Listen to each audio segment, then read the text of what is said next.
దేవుని చేత ఒక ఖడ్గము కూడా తన హృదయంలోకి దూసుకెళ్ళేటట్టుగా దేవుడు దానితో పాటు ఆమెకి ఇచ్చాడు. మన జీవితంలో సమస్తగా ఇక్కడ మేము నాయకులుగా ఒక్కొక్కరు, మేము సేవకులుగా ఇక్కడున్న ప్రతి ఒక్క సేవకులు కూడా సంఘాలుగా గత ఈ సంవత్సరాల్లో ఎలాగుంది మీ ప్రయాణం అని అడిగితే ఎంతగానో చేదైన అనుభవాలు, ఎంతగానో ఘాటైన అనుభవాలు, వేదనకరమైన అనుభవాలు ఒక్కొక్కరికి చెప్పడానికి ఉన్నాయి. సో వాటి మధ్యలో అంతా దేవుని దయ మన జీవితంలో, మా జీవితంలో దేవుడు దయచేసింది. ఎందుకు అంటే ఆ కష్టాల్ని, ఆ ఖడ్గాన్ని, ఆ ప్రతి ఒక్క కత్తి వంటి, ఆ గుచ్చుకునే ముళ్ళు వంటి ప్రతి ఒక్క సమస్యలను ఎదుర్కోవడానికి ఆయన దయ మరి ఎక్కువగా ఆయన అనుగ్రహించి ఇచ్చాడు. హల్లెలూయా. ఇక్కడ కూర్చున్న ప్రతి ఒక్కరి జీవితాల్లో కూడా మీరు దేవునితో పాటు మీ యొక్క జీవితాలు మీరు గడిపినట్లయితే, నీతి కలిగి వాక్యానుసారంగా దేవునితో పాటు మీ బ్రతుకులు మీరు బ్రతికినట్లయితే, ఆయన వెళ్ళమంటున్న త్రోవలో మీరు వెళ్ళినట్లయితే, ఆయన దీవించిన, ఆయన ఇచ్చే దీవెనలు అనేవి మీ జీవితంలో మీరు అసలు కలగనదిగా, అసలు కలలో కూడా మీరు కనని దేవుని యొక్క దీవెనలు మీరు పొందుకోగలుగుతారు. హల్లెలూయా. పంపించిన మార్గములో యోసేపు, యేసయ్య, మరియా కలిపి ప్రయాణం చేసినట్టుగా మనం చూస్తున్నాం. మత్తయి సువార్త 2వ అధ్యాయం 13వ వచనం ఒకసారి చదవండి. మత్తయి సువార్త 2వ అధ్యాయం 13వ వచనము. అందరూ మీ బైబిల్ తెరిచినట్లయితే ఒకసారి ఎవరో ఒకరు ఓకే చదవండి, పర్వాలేదు.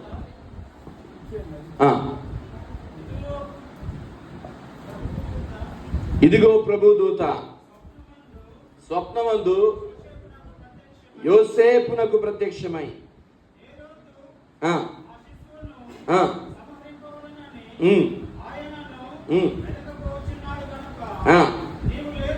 నీవు లేచి ఆ శిశువును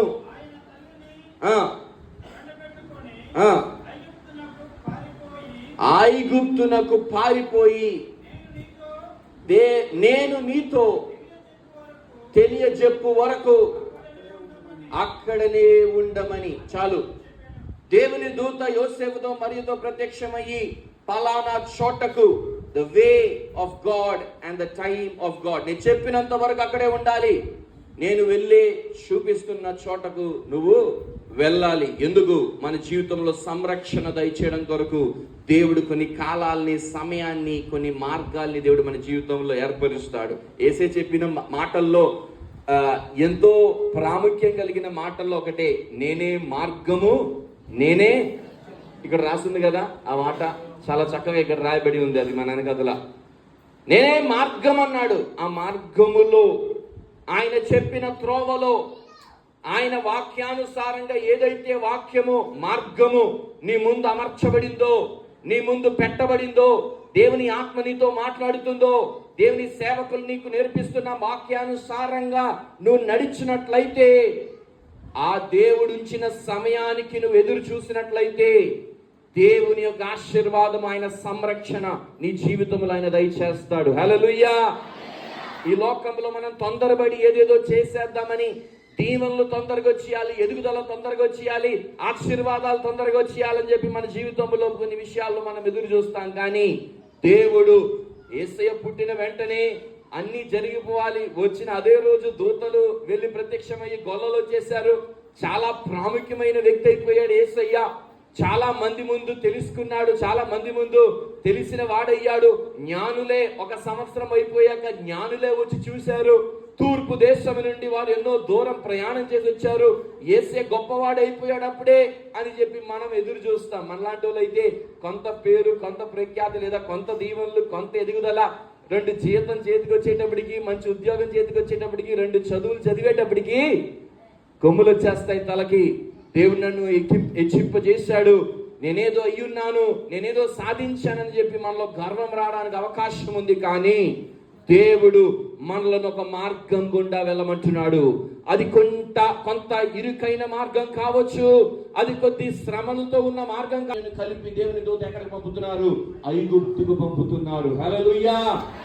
దేవుని సంగమా, ఈరోజు ఉదయం కాలం నేను చెప్తున్న మాట మీతో ఏమిటంటే, నీ జీవితంలో కొన్ని కష్టాలు వస్తాయి, ఇరుకులు వస్తాయి, ఇబ్బందులు వస్తాయి. దీవెనలు త్వరగా మనం చూడడానికైతే మన ముందు దీవెనలు త్వరగా రాకపోవచ్చు. కానీ నువ్వు ఓపిక పట్టి నువ్వు ఎప్పుడైతే నువ్వు సహనముతో ఓపికతో నువ్వు కనిపెడతావో, ప్రార్థనతో నువ్వు కనిపెడతావో, దేవుడు తన ఆశీర్వాదములను రానున్న కాలములో ఆయన ఉంచిన సమయమందు మనం చూడబోతున్నాము. హల్లెలూయా. ఇక్కడున్న సిఆర్సి సంఘము, ఇక్కడున్న మర్సీ మిషన్ యొక్క క్యాంపస్ లో కూడా దేవుని పరిచర్య, దేవుని యొక్క నామ మహిమార్థమై దేవుడు ఆరంభించిన సమయం మొదలుకొని, దేవుని దాసులకి దేవుడు ఇచ్చిన దర్శన ప్రకారము ఇక్కడికి వచ్చి ఆరంభించిన సమయం మొదలుకొని ఎన్నెన్నో ఒడిదుడుకులు వచ్చాయి, ఎన్నెన్నో ఆటంకాలు వచ్చాయి, ఎన్నెన్నో క్రియలు జరిగాయి. కానీ తన సమయమందు, తన కాలమందు ఆ ఇరుకైన మార్గములో ప్రయాణం చేయుచుండగా తన మహిమను దేవుడు కనపరుచుకున్నాడు. హల్లెలూయా. ఇక్కడున్న ప్రతి సేవకులకి, ప్రతి ఒక్క విశ్వాసులకి ఈ జీవితంలో ఈ యొక్క సాక్ష్యం ఉండాలి. ఏమిటంటే, నేను నా జీవితంలో ఇరుకైనా సరే ప్రయాణం చేశానయ్యా. ఈ వాక్యము పాటించమంటే కొంత కష్టమే. ఈ వాక్యానుసారంగా పరిశుద్ధంగా ఎంత చీకటికరమైన ఈ లోకంలో జీవించడం చాలా కష్టమే. యవన బిడ్డలుగా నువ్వు నీ స్నేహితులతో తిరగకుండా, నీ మనుషులతో, నీ చుట్టాలతో వారి యొక్క ఆచారాల ప్రకారం, వారి యొక్క సాంప్రదాయాల ప్రకారము జీవించకుండా లోకానికి వేరుగా ఉండి, వేరుబాటుగా ఉండి పరిశుద్ధ జీవితం జీవించడం కొంత ఇరుకైన మార్గమే. కానీ దేవుడు ఉంచిన సమయం దాకా, దేవుడు నిన్ను వేచి ఉండమన్న సమయం దాకా నువ్వు ఎదురు చూసి కనిపెట్టినట్లయితే ఆయన నీ మీద కుమ్మరించే ఆశీర్వాదాలు ఎన్నడూ ఒక చెవి వినలేదు, ఒక కళ్ళు చూడలేదు, హృదయాలకు అగోచరమైన క్రియలు నా దేవుడు నీ జీవితంలో చేస్తాడు. హల్లెలూయా. నీ జీవితంలో అటువంటి క్రియలు దేవుడు చేయాలంటే నీవు దేవుని మార్గంలో ప్రయాణం చేయి. ఆయన ఉండమన్న సమయం దాకా వేచి ఉండు. హల్లెలూయా. మీరు తిరిగి రాగా ఒక వాక్యం కూడా చదవండి, నా మాటలు ముగించబోతున్నాను. 24వ వచనం చదవండి ఒకసారి. 19వ వచనము.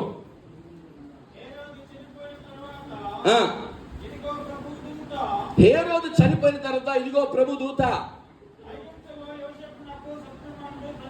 ఐగుప్తులో యోసేపునకు స్వప్నమందు ప్రత్యక్షమై, నీవు లేచి శిశువును తల్లిని తోడుకొని ఇశ్రాయేల్ దేశమునకు వెళ్ళుము.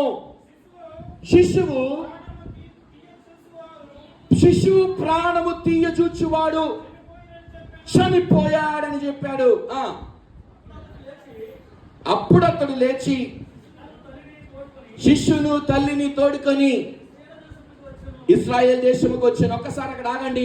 అక్కడ రాయబడిన మాట, శిశువు ప్రాణము గోరుచున్నవాడు చనిపోయాడు. అక్కడ హేరోదు చనిపోయాడని దేవత చెప్పొచ్చు, కానీ హేరోదు అక్కడ దేవుని దూత అక్కడ వచ్చి యోసేపుతో చెప్పిన మాట అట్లానే మత్తయి అక్కడ రాసి పెడుతున్నాడు.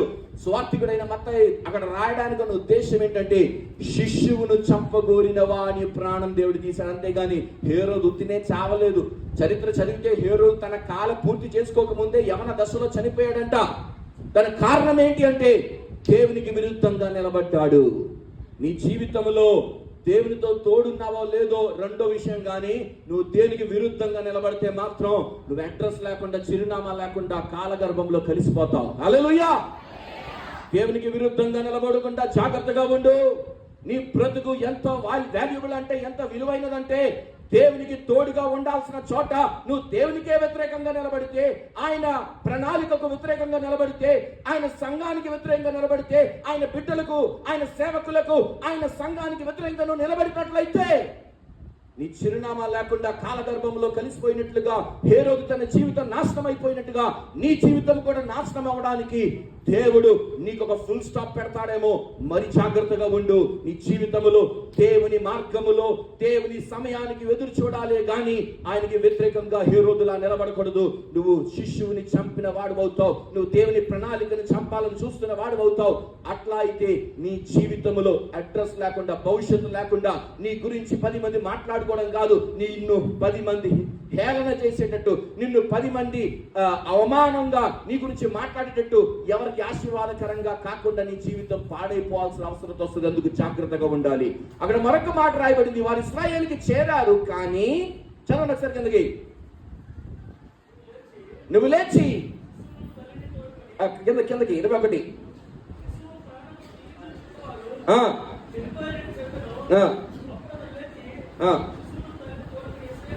22. అయితే అర్కిలేయు తన తండ్రి అయిన హేరోదునకు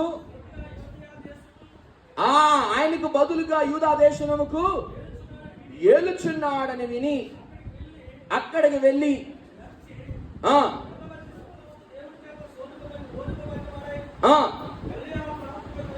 గలిలియా ప్రాంతముకు వెళ్ళి నజరేత్ అనే ఊరికి వచ్చి అక్కడ కాపురముండెను. హల్లెలూయా. ఇంకో విషయం చెప్తాను, వినండి జాగ్రత్తగా. హేరోదు అనేవాడు ఉన్నాడు, వాడు దేవుడికి ఆటంకంగా నిలబడ్డాడు. కానీ దేవుడు ఏం చేశాడు? టక్ అని వాడు ప్రాణం తీసేశాడు. పోతే పోయాడు, దేవుడికి వ్యతిరేకంగా నిలబడ్డాడు, వాడు ప్రాణం దేవుడు తీసేస్తాని ఎవడైనా సంతోషిస్తాడు. కానీ వెంటనే ఏం జరిగింది? వాడి తర్వాత వాడు కొడుకొచ్చాడు. అర్కెలయ్య, నీ జీవితంలో ఒక మాట చెప్తాను, వినండి చాలా జాగ్రత్తగా. నీకున్న కష్టాలు ఒకటి గట్టెక్కిన వెంటనే, ఒకటి దాటిపోయిన వెంటనే నీకు మరొక కష్టం వస్తుంది. నీ జీవితంలో యుద్ధం అనేది చాలా స్థిరమైనది. ప్రతిరోజు నువ్వు ఒక యుద్ధాన్ని పోరాడాల్సి ఉంది. నువ్వు దేవుని సన్నిధిలో ఒక ఆత్మీయ యుద్ధాన్ని నువ్వు పోరాడుతున్నావు. ఒక యుద్ధం నువ్వు దాటిన వెంటనే, ఒక యుద్ధం నువ్వు గెలిచిన వెంటనే, హేరోదు చనిపోయిన వెంటనే మరొక అర్కెలయ్య అనేవాడు వస్తాడు. అర్కెలయ్య తర్వాత మరొకడు వస్తాడు. దేవునికి వ్యతిరేకంగా నీ ప్రణాళిక, నీకు దేవుని యొక్క ఉద్దేశం ఏదైతే ఉందో అది నాశనం చేద్దామని ఎవడో ఒక్కడు సంఘానికి వ్యతిరేకంగా, నీ జీవితానికి వ్యతిరేకంగా, ఆత్మీయ జీవితానికి వ్యతిరేకంగా నిలబడుతూనే ఉంటాడు. కానీ నువ్వెప్పుడైతే దేవుని ప్రణాళికలో, ఆయన త్రోవలో, దేవుని దూత మాట అనగా దేవుని వాక్యానుసారంగా నువ్వు జీవించేటప్పుడు దేవుడు నిన్ను నజరేతు వంటి పట్టణంలో కాపురం ఉంచుతాడు. నజరేత్ అనే పట్టణానికి అర్థం ఏంటో తెలుసా? ఫలించే కొమ్మ. యాక్చువల్లీ కొమ్మ అనే దాని అర్థము బ్రాంచ్. కానీ నజరేతులో నుండి అసలు ఏది మంచిది రాదని ప్రజలందరిలో ఒక దారుణ ఉండేది. అందుకే ఫిలిప్ ఒక మాట అంటాడు, మనకి తెలుసు, నజరేతులో నుంచి ఏదైనా మంచిది రాగలదా అని అంటాడు కదా. అంటే నజరేత్ దేనికి పనికిరాంది, ఏ విషయంలో కూడా పనికొచ్చేది కాదు, అందులో మంచిది ఏది లేదని చెప్పి వాళ్ళు భ్రమపడుతున్నారు. కానీ దేవుని యొక్క స్వరం వినినా, దేవుని మాట వినినా, యోసేపు మరియా దేవుని ప్రకారం, నిర్ణయ ప్రకారం ఎక్కడైతే నిలబడ్డారో, నజరేతులో మంచిది రాదని అనుకున్నా సరే ఆ ఫలించని కొమ్మ ఫలించే కొమ్మగా మారిపోయింది. అక్కడ నుండి యేసయ్య బయటకు వచ్చేటట్టుగా చరిత్ర దాన్ని మార్చివేసింది. ఈ రోజు మనం యేసయ్యని పిలిచేటప్పుడు ఎలా పిలుస్తాం? నజరేయుడా అని పిలుస్తాం, అవునా కదా? నజరేయుడా, నా యేసయ్య, ఎన్ని యుగాలకైనా మారని దేవుడు నువ్వే అని పాటలు పాడుతాం. ఈ రోజు ఆయనకు నజరేతు వాడు అని పేరు వచ్చింది. ఎందుకు అంటే ఆయన నజరేతు నుండి ఫలించగలిగాడు గనక. మంచిదేది నజరేతు నుండి రాదనుకున్నారు, కానీ మంచిది దాని నుండి బయటకు వచ్చేటట్టుగా దేవుడు చేశాడు. ఎందుకు? దేవుని స్వరం విని, దేవుని మాట విని, దేవుని త్రోవలో నడిచిన వారు దేవుని కొరకు నిలబడ్డారు గనక. కష్టాలు వచ్చినా, హేరోదు వచ్చినా, అర్కెలయ్య వచ్చినా, దానికి విరుద్ధంగా నిలబడే ఏదొచ్చినా కానీ దానికి వ్యతిరేకంగా దాన్ని జయించి దేవుని ప్రణాళికను నిరూపించడానికి దేవుడు వారిని వాడుకున్నారు. హల్లెలూయా. నీ జీవితంలో ఫలించవు, బాగుపడవు, నీ జన్మ ఇంకా మంచిది కాదు, వాడు బాగుపడ్డు, వీడు బాగుపడ్డు, నీ గురించి ఎంతమంది మాట్లాడినా సరే ఒక మాట నమ్ము నా ప్రియ సహోదరి సహోదరుడా, నా బిడ్డ, నీ జీవితం బాగుపడడానికి, నువ్వు అనేకులకి ఆశీర్వాదకరంగా మారడానికి, నీ బ్రతుకు, నీ పిల్లలకి, నీ భర్తకు, నీ ఇంట్లో ఉన్న వారికి ఒక ఆశీర్వాదంగా, నీలో మంచి ఫలాలు వచ్చేటట్టుగా నా దేవుడు నిన్ను మార్చాలంటే, నీ కష్టాలన్నింటినీ దాటించి నువ్వు గట్టెక్కి వాటిపైన ఒక జయం నీకు కావాలంటే నువ్వు ఆయన త్రోవలో నడవాలి నాయన. నువ్వు ఆయన త్రోవలో నడవాలి. నేనే మార్గం అన్నాడు, ఈ మార్గంలో వెళ్ళమంటున్నాడు. ఆ ఇరుకైన మార్గంలో నువ్వు ప్రయాణిస్తే కనుక నీకు గొప్ప ఆశీర్వాదం నా దేవుడు దాచిపెట్టి ఉన్నాడు. హల్లెలూయా. నువ్వు ఫలించేటట్టుగా ఆయన చేస్తాడు, ఇతరులకి ఫలం ఇచ్చేటట్టుగా ఆయన మారుస్తాడు నిన్ను. ఎక్కడో ఈ మూల ప్రాంతంలో ఉన్నాను కదా, సాలూరు కదా, ఇక్కడ ఎవరుంటారు, నాకేం చదువు ఉంటుంది, నేనే ఆశీర్వాదంగా మార్చగలుగుతానంటే నువ్వు సందేహపడనక్కర్లే, ఇక్కడ దేవుడు నిన్ను ఆశీర్వాదంగా మారుస్తాడు. హల్లెలూయా. నజరేతు లాంటి పనికిరాని ఊరిలోనే దేవుడు గొప్ప కార్యం చేయగలిగితే నీ ఊరు, నీ ఇల్లు, నీ నీ యొక్క ఏమంటారు, నీ సాంప్రదాయం, నీ యొక్క సాహచర్యాలు, నీ వెనక్కున్న నీ పరిస్థితులు ఏది బాగోలేదు అనుకోకో, వాటిలో నుండి, అటువంటి దిగజారిపోయిన స్థితి నుండి నిన్ను గట్టెక్కించి నిన్ను వాడుకోవడానికి, నీకు గొప్ప జయం ఇవ్వడానికి నా దేవుడు శక్తిమంతుడు. హల్లెలూయా. రెండు చేతుల పైకి స్తోత్రం చెల్లించగలరా? హల్లెలూయా. ఫలించని నువ్వు ఫలించటానికి దేవుని మార్గంలో ప్రయాణం చేయనా, దేవుని త్రోవలో నువ్వు నడిచినట్లయితే ఆయన ఉంచిన సమయమందు నువ్వు ఆయన కొరకు ఫలించడానికి, గొప్ప పరిచయం చేయడానికి నా దేవుడు నిన్ను వాడుకుంటాడు. హల్లెలూయా. కట్టుబాటుతో వాక్యానుసారంగా జీవించి ఎక్కడున్నా కానీ ఎక్కువ రోజులు మన ముందు లేవు. యేసు ఈ లోకంలో బ్రతికింది 33.5 సంవత్సరాలు. అయితే ఈ లోకంలో మనకి ఫలించడానికి 40 సంవత్సరాలు అక్కర్లేదు, మనకు 30 సంవత్సరాలు అక్కర్లేదు. ఉన్న కొద్దిపాటు జీవితంలో ఆయన కొరకు ఫలించుటకు దేవుడు నిన్ను వాడుకొనుగాక. ఆయన రాకడెప్పుడో మనకి తెలియదు. నేడు రేపు యేసు రాకడ, కాలం సమయము బహు సమీపంగా ఉంది. ఆయన రాకడలో ఎత్తబడ్డానికి నువ్వు సిద్ధంగా ఉన్నట్లయితే, ఈ లోకంలో ఉండగానే ఫలించి ఆయన రాకడలో ఎత్తబడి అక్కడికి వెళ్ళాక బలా నమ్మకస్తుడైన మంచి దాసుడా అని నిన్ను పిలిచేటప్పుడు ఆ స్వరం విన్ని ముచ్చటతో సంతోషించడానికి, ఆనందించడానికి నా దేవుడిని కృపగా ఇచ్చేస్తాడు. హల్లెలూయా. దాని కొరకు ఎదురు చూస్తున్నావా? అలాగైతే ఆయన వాక్యానుసారంగా ఆయన మార్గములో ఎడంగాని కుడిగాని తొట్టులిపోకుండా, ఇరుకైనా సరే ఇబ్బందులైనా సరే ఆయనతో నడు. నా దేవుడు నిన్ను బలపరుస్తాడు, ఫలింపజేస్తాడు. హల్లెలూయా. ఈ చెప్పిన మాటల ద్వారా మీ హృదయాల్లో సంగ్రహించినట్లయితే, ఈ కొద్ది మాటల ద్వారా దేవుడు మిమ్మల్ని దీవించిన గాక, దేవుడు మిమ్మల్ని ఆశీర్వదించిన గాక.